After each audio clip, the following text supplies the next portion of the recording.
Nedavna raziskava je pokazala, da dobrih 68% invalidnih oseb v enem letu nikoli ne obišče kulturnih ustanov. Enkrat do trikrat pa jih obišče le 6,3%. Strokovnjaki z področja kulturne dediščine se vedno bolj zavedajo pomena njene dostopnosti za ranljive skupine. Zato je bilo tej problematiki pri nas posvečenih že kar nekaj projektov. V zaključni fazi je mednarodni projekt Access Cult, ki poteka v okviru programa Erasmus+. V njem iz Slovenije sodeluje oddelek za etnologijo in kulturno antropologijo Filozofske fakultete Univerze v Ljubljani. V bistvu namen projekta je priprava nekih izobraževalnih vsebin. Na Univerzi v Ljubljani smo se osredotočili na izobraževalni modul, katerega smo bili tudi koordinatorji. Koordinirali smo delo med partnerji iz univerz v Španiji, Italiji in Litvi. Druga stvar pa je bilo e-izobraževanje za strokovne kadre, se pravi za ljudi, ki so že zaposleni v muzejih, knjižnicah ter drugih ustanovah kulturne dediščine. Na ravni Evropske unije obstajata soglasje in velika podpora pobudam za širše razumevanje dostopnosti, ki bi obsegalo vsa področja družbenega življenja. Dejstvo, da je Konvencija Združenih narodov o pravicah invalidov še vedno edina mednarodna pogodba z področja človekovih pravic, ki so jo ratificirale ne le vse države članice, ampak tudi sama Evropska unija, nas obvezuje, da stremimo k najvišjim možnim standardom varstva človekovih pravic invalidov, vključno z dostopom do in sodelovanjem v kulturnem življenju, v obojestransko korist invalidov in skupnosti. Žal pa realnosti večinska skupnost na eni strani in osebe s telesnimi, duševnimi, intelektualnimi ali senzoričnimi ovirami in motnjami na drugi še vedno živijo vse preveč ločeno. Evropska unija s svojimi vrednotami, institucijami, politikami in programi lahko in mora v sodelovanju z državami storiti veliko več za dostopnost objektov in vsebin, vključno s kulturno dediščino, invalidom in drugim osebam, ki potrebujejo prilagojen pristop.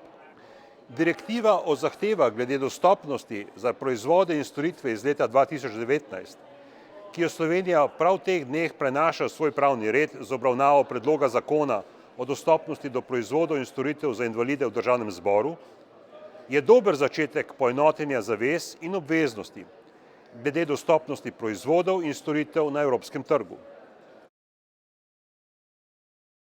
V okviru projekta si prizadevajo za celosten pristop k rešitvam dostopnosti kulturne dediščine in za večje vključevanje oseb z invalidnostjo kot svetovalcev, ustvarjalcev in ocenjevalcev.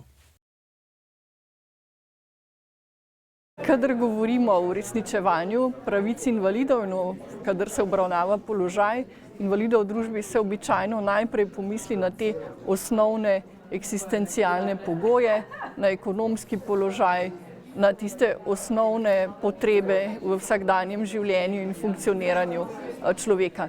Pogosto se pa pozabi na tiste dobrine, ki bistveno prispevajo kvaliteti življenja in k osebnosti rasti posameznika, kot je tudi dostop do kulturnih prireditev, do kulturne dediščine, do ustvarjalnosti in tako naprej. Glede same dostopnosti je ključnega pomena dovolj informacij, osveščenosti in tudi znanja. Pogosto ljudje ob vprašanju dostopnosti pomislijo na to, da ni stopnic oziroma da je nekje postavljena klančina za uporabnike invalidskega vozička, ampak dostopnost je veliko bolj kompleksna tema kot samo dostopnost zgrajenega okolja, gre tudi za dostop do informacij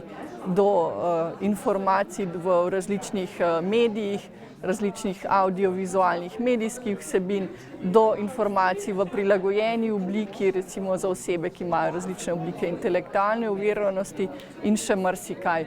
Na prvem mestu je pa seveda osveščenost in znanje, kaj to je dostopnost in kakšne so primerne rešitve za odpravo določenih ovir. Tudi pri nas se delavci in strokovnjaki z področja kulturne dediščine vedno bolj zavedajo pomena dostopnosti za ranljive skupine. O tem pričajo projekti, ki so jih izvedli v zadnjih letih.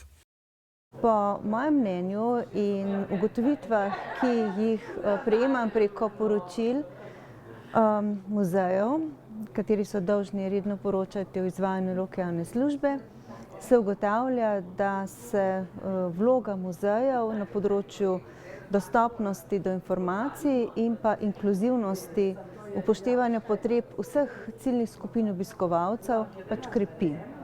Danes ni več cilj inkluziven muzej, ker je to standard. V skladu z finančnimi možnostmi financiramo dopolnjevanje razstav v takšni meri, da so, tako kot ves čas že ugotavljamo, čim bolj dostopne.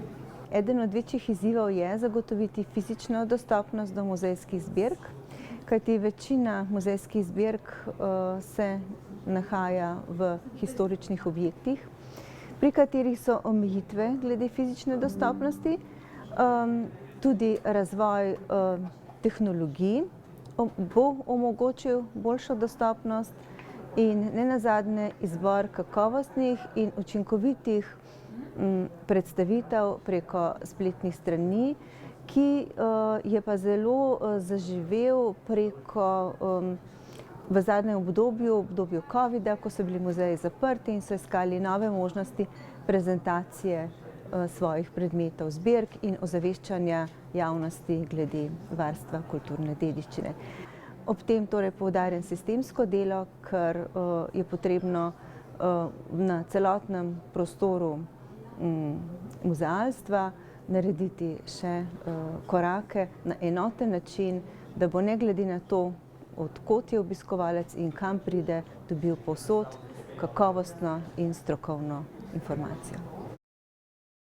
V Sloveniji je lepo število primerov dobrih praks, kako ranljivim skupinam zagotoviti dostopnost kulturne dediščine. Slovenski arhivi posvečamo inkluzivnosti in vprašanju dostopnosti slovenske kulturne dediščine v zadnjih letih zelo veliko pozornost. Leta 2016 smo pričeli izvajati projekt vzpostavitve slovenskega javnega elektronskega arhiva in ena izmed pomembnih nalog na področju dostopnosti je bila tudi vprašanje, kako arhivsko kulturno dediščino narediti dostopno ranljivim skupinam. Posvetili smo se tako imenovanim senzorno oviranim skupinam, pomeni gluhim, slepim, slabovidnim, naglušnim in iskali načine, kako arhivsko gradivo narediti čim bolj dostopno. Projekt je združeval 7 slovenskih arhivov, Arhiv Republike Slovenije kot nosilec projekta in 6 regionalnih arhivov kot naši partnerji. In v sklopu kompetenčnega centra 4, ki se je ukvarjal z dostopnostjo, smo torej naredili tako imenovane pilotne projekte prilagoditve srednjeveške listine s pečatom, da bi omogočili slepim in slabovidnim haptično izkušnjo z arhivskim gradivom. Nato smo prilagodili s pomočjo tehnike 3D tiskanja avto iz filma Naš avto Františka Čapa iz leta 1962, ki znova omogoča haptično izkušnjo in je tudi zelo dober primer, kako pravzaprav sodobno tehnologijo uporabiti za prilagoditev arhivskega gradiva. In pa iskali smo načine, kako v sklopu torej sedaj zelo moderne digitalizacije storitev in arhivskega gradiva narediti čim več naše kulturne zapuščine dostopno ne le ranljivim skupinam, ampak vsem tipom uporabnika.